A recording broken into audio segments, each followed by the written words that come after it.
Greg Gattuso in the studio after a huge win over Villanova 19-10 in overtime, and now it's on to Elon. Good morning, Coach. Morning, Roger. How are you? Good. Chris? So clear this up, because Closer hit me with this when I came in. Did Malachi force the fumble? Yes. No. Oh, Okay. That's what was being... Because I have that written in, because everyone was saying that he forced the fumble. So what exactly happened? And let me just set this up. What we know happened is Eli Menser goes 80 yards on a fumble to win the game in overtime for UAlbany 19-10. What we have been reporting is that Malachi Hoskins got in there and knocked the ball loose from the quarterback. No, what happened was, and especially piecing some of the things that I heard the coach talk about, was they were running a kind of a little stretch kind of play with the tailback. Malachi makes an incredible play and beats his blocker clean and is tackling the back for a loss. And the quarterback decides to try to pull it. It's not really a read play. He sees Malachi streaking across. He tries to pull it, try to make something happen. And Eli Menser, we were on a pressure, and Eli Menser, he didn't quite fit his gap right, but Eli's good at this stuff so that's why you recruit athletes, because they don't always have to fit right to make plays. Eli beat his guy and stood up the quarterback one-on-one, tackled him, and stripped the ball, and picked it up, and ran 80 yards for So it was all Eli. Well, Malachi... I mean, he obviously pressure him, so the quarterback's going, yeah, I'm about to get sacked here, and then... The quarterback sees that the play's dead. Right. Because of not just Malachi, but the whole entire front was winning in the backfield. I mean, it was going to be a 3 or 4 yard loss. It would have been... Game over no matter what. No matter what. Yeah.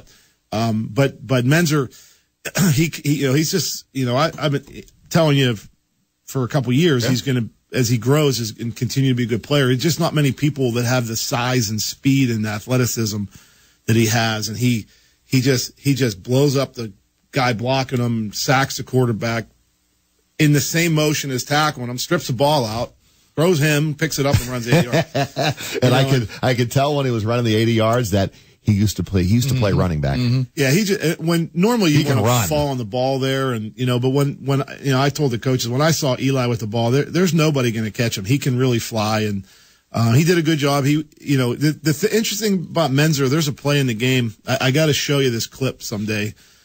He's on the punt team, and just to demonstrate his athleticism, he's running down the field, and someone catches him and hits him and knocks him over, and he does a handstand and keeps running down the field.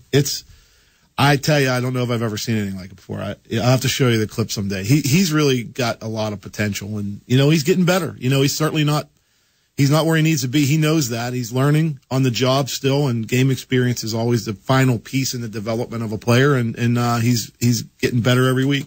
19-10 overtime. You knock off a top 10 opponent for the first time. Villanova came in here number 8, and you get off to a 1-0 start in the CAA.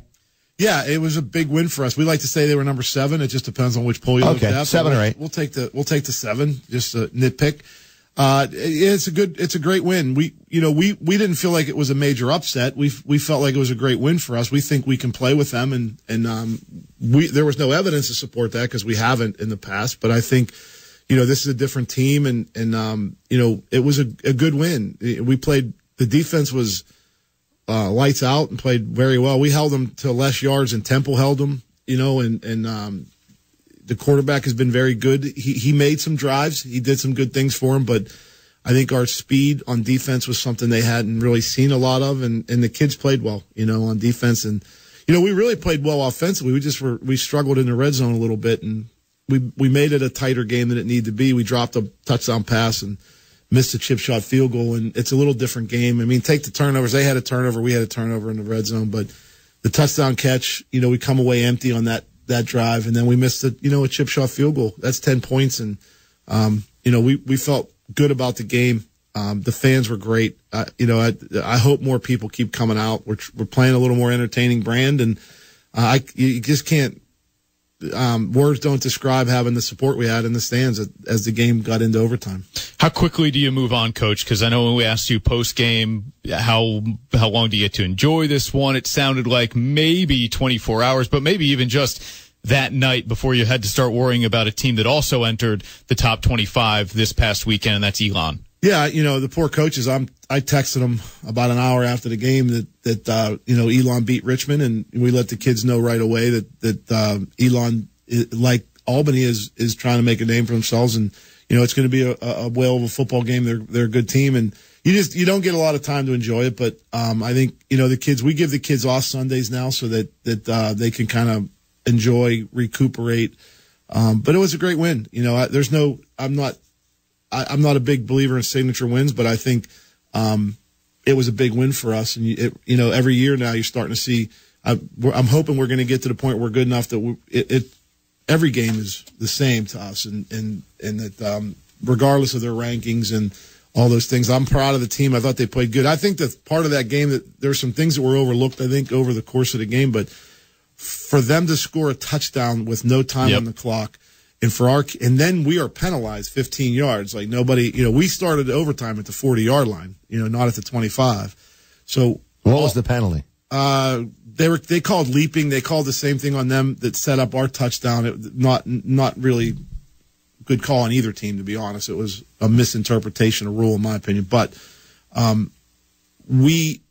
those circumstances were really against us, and the offense was very aggressive. Went down.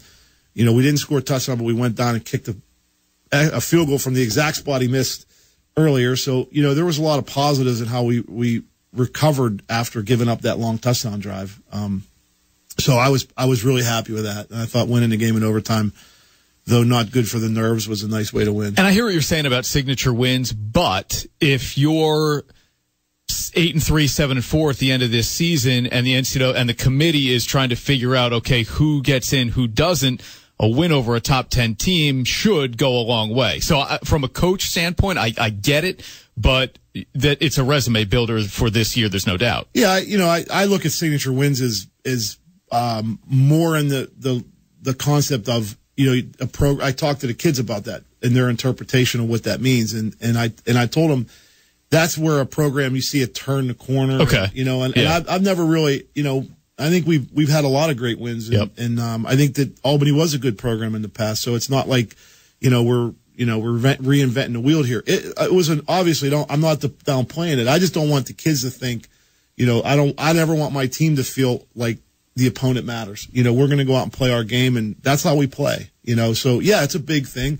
I learned the hard way that I don't know what impresses committees anymore. After last year, we had a couple great wins last year, and it sure didn't do any good for us. So the only way in is to play your way in. And right now, like I talked to the coaches again today, I said, guys, every game matters, and every rep matters is our little tagline. And we got to go play a great game. We got a tough trip this week in many ways. Yeah. And then, we got to go in and play a hot team that's beaten 2 ranked teams in a row. I know their coach, he's a Western Pennsylvania guy. So when you see us play, you're going to say, wow, they kind of look like each other, and they're overachieving like I think we are a little bit right now. And I think, it's going to be a heck of a football game.